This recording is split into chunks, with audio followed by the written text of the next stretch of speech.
Bonjour à tous, aujourd'hui on va parler d'obsolescence programmée. Alors on en a déjà parlé il n'y a pas longtemps dans une précédente vidéo concernant Apple et l'obsolescence programmée, mais ça continue, il y a des nouvelles infos, donc on va en parler, il y a plein de choses à voir et ça on va le regarder maintenant.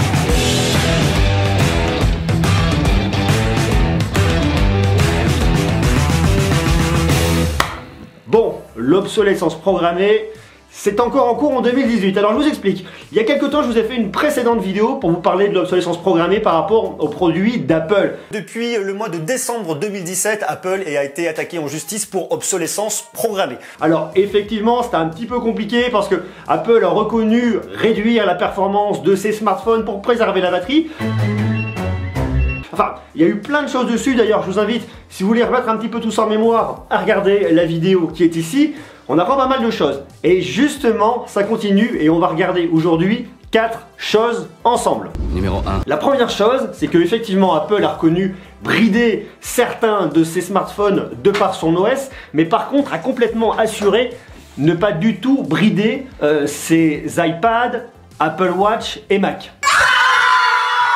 Donc si vous êtes comme moi, possesseur de plusieurs produits chez Apple, soit de l'iPad, de la Watch ou du Mac, MacBook Pro ou autre Mac, vous pouvez être tranquille parce que les batteries de ces produits sont assez performantes, assez grosses. Bon, pour la Watch, j'ai toujours un doute. Mais bon, a priori, il n'y a pas de problème. Ces batteries seraient assez grosses pour pouvoir effectivement encaisser les pics de performance, à la différence des iPhones qui eux ne le peuvent pas. Donc c'est la raison de ce bridage. Donc ça, c'est le premier point. Numéro 2. Deuxième point maintenant, vous avez jusqu'au 31 décembre 2018 pour remplacer vos batteries au prix de 29 € contre 89 €. Alors ça concerne pas tous les iPhones. Ça concerne les iPhone 6, 6 Plus, 6S, 6S Plus, 7, 7 Plus, 8, 8 Plus et l'iPhone 10. Ceux qui ont les iPhone 5C, 5S, les 4 ou alors s'il y en a qui ont encore d'autres modèles, eh ben non, vous ne pourrez pas. Mais a priori, de toute façon, les anciens modèles ne sont pas impactés par les mises à jour parce que ça serait une mise à jour d'iOS 11 et les modèles plus anciens ne peuvent pas être mis à jour sous iOS 11. Donc vous êtes tranquille. Numéro 3. Troisième point, la future mise à jour à venir de iOS 11 vous permettra effectivement d'avoir le choix. Soit vous pourrez brider vos iPhones pour limiter les pics de performance et éviter effectivement que votre téléphone ne s'éteigne tout seul.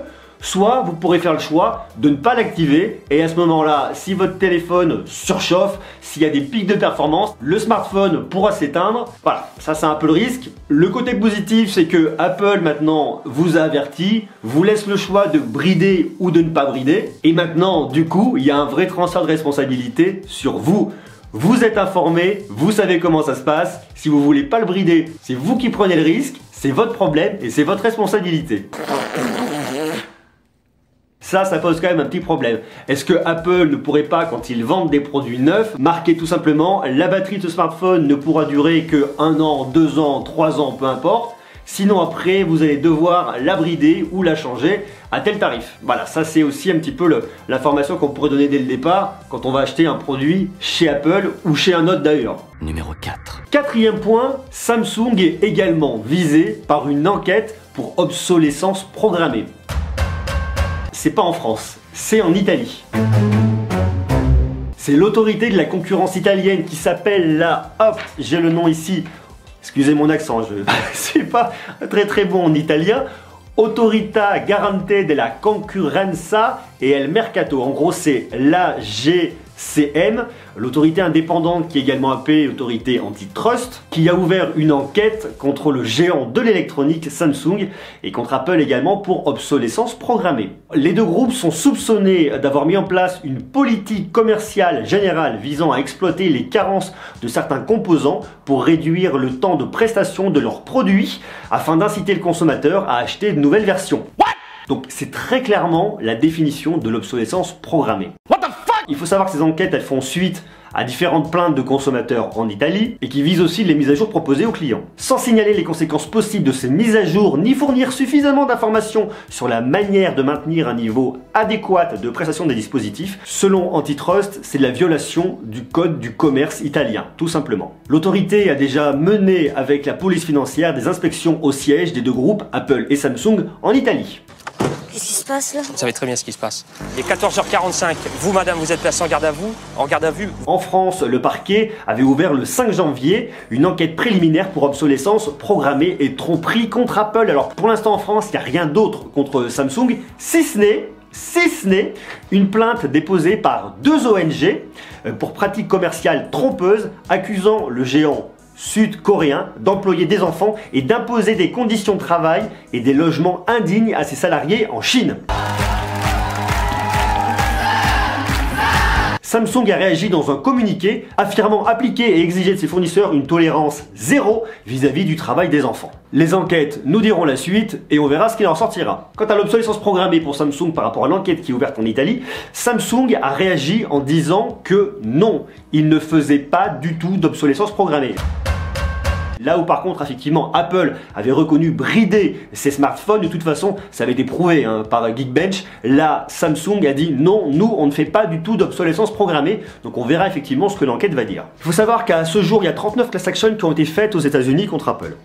Il faut savoir que le 19 janvier, les autorités coréennes ont elles-mêmes lancé leur propre enquête contre Apple. Pour l'instant, on n'a pas plus d'informations, les enquêtes vont prendre énormément de temps, mais en tout cas, on voit très bien qu'il y a un vrai problème et que c'est vraiment quelque chose qui se dessine en tout cas pour 2018. Hier, Apple, aujourd'hui, Samsung, demain, peut-être les autres. L'intérêt de tout ça, c'est effectivement d'aller dans le sens du consommateur, de mieux être prémuni contre tous ces problèmes d'obsolescence programmée. Parce qu'aujourd'hui, on parle de ces 2 marques, mais il y en a d'autres et des grandes marques d'imprimantes sur lesquelles il y a déjà eu des enquêtes par le passé. Alors au final, quel est l'enjeu de ces enquêtes? C'est savoir si tout simplement ces firmes, Apple, Samsung ou autres, font réellement de l'obsolescence programmée. Ce qui est difficile à prouver, c'est l'intentionnalité. Est-ce que ces marques cherchent vraiment délibérément à faire de l'obsolescence programmée pour vendre de nouveaux produits? Ouais, mais ça n'a rien à foutre, c'est lesquels? Vous calmez.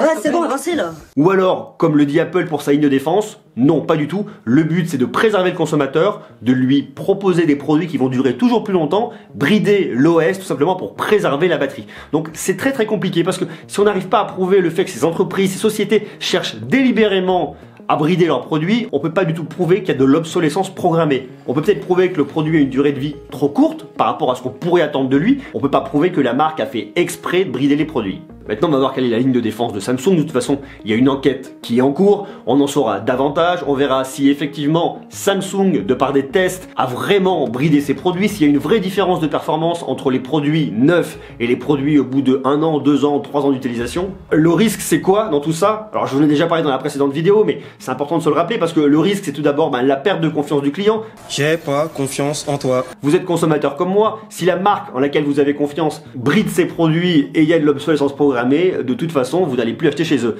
Et même, de toute façon, dès lors qu'il y a un doute qui est instauré dans la tête des gens, ils risquent de perdre des clients. Parce que tant que le doute est là, ça nuit à l'image de marque. Et le deuxième point, c'est le risque d'amende. Il risque d'y avoir des grosses pénalités financières pour Apple et pour Samsung si effectivement elles sont condamnées. Voilà un peu ce qu'on peut dire aujourd'hui sur ces enquêtes sur l'obsolescence programmée visant Apple, visant Samsung. Alors ça reste toujours très délicat. Il faut prendre des pincettes. Et effectivement, du côté d'Apple, on voit qu'il y a eu des modifications par rapport à l'OS. Par rapport à Samsung, on voit qu'il y a une enquête qui est ouverte. Pour l'instant, ils étaient vraiment préservés, mais ça fait pas d'eux des coupables. Ni pour l'un, ni pour l'autre. Donc voilà. On regarde ça un petit peu à distance, on va en reparler régulièrement parce que c'est quelque chose d'hyper important, ne serait-ce que pour vous et pour moi aussi par rapport à nos smartphones, mais voilà, il faut rester mesuré et voir un petit peu ce que les enquêtes vont dire et vont donner. En tout cas, ce qui est super intéressant, ce qu'on voit, c'est que ça va changer un peu les choses, ça va aller dans le sens du consommateur et ça va mieux nous préserver parce que s'il y a énormément d'enquêtes qui sont ouvertes à l'international, on sait qu'il y a la France, il y a l'Italie, il y a la Corée, il y a Israël, il y a les États-Unis, il y a énormément de pays, ça va continuer à mon avis à faire des petits et à s'étendre, ça va forcément aller dans notre sens à nous pour mieux nous protéger. Donc dites-moi vous ce que vous en pensez. Est-ce que vous pensez réellement que ces sociétés font de l'obsolescence programmée? C'est super intéressant. Il y a déjà eu pas mal d'échanges sur les commentaires de la précédente vidéo, mais maintenant qu'on a un peu plus d'informations, dites-moi ce que vous en pensez. Est-ce que vous êtes client Apple, Samsung ou autre? Est-ce que vous pensez que d'autres marques le font? Est-ce que vous pensez que d'autres marques pourraient le faire? On ne dit pas que les 2 premières le font, mais en tout cas, est-ce que vous pensez que d'autres marques seraient susceptibles de le faire? Donc marquez-moi ça en commentaire et est-ce que en tout cas vous avez avez-vous remarqué des changements sur vos smartphones? On parle de Huawei, on peut parler aussi de Honor, on peut parler de OnePlus, on peut parler d'énormément de marques. Hein. Donc dites-moi si vous avez remarqué des changements entre le jour où vous avez acheté votre produit et maintenant un an, 2 ans, voire 3 ans d'utilisation. Donc voilà, marquez-moi tout ça parce que c'est hyper intéressant. Et puis de toute façon, ce qui est passionnant là-dedans, c'est d'avoir le retour d'expérience de tout le monde. Parce que là, on en parle, on parle effectivement de cas, on voit effectivement de ce que des personnes ont constaté. Mais vous, qu'est-ce que vous en pensez? Marquez-moi tout ça en commentaire. Merci beaucoup d'être là, toujours plus nombreux à regarder les vidéos, à mettre des commentaires, à partager, à mettre des pouces, à vous abonner.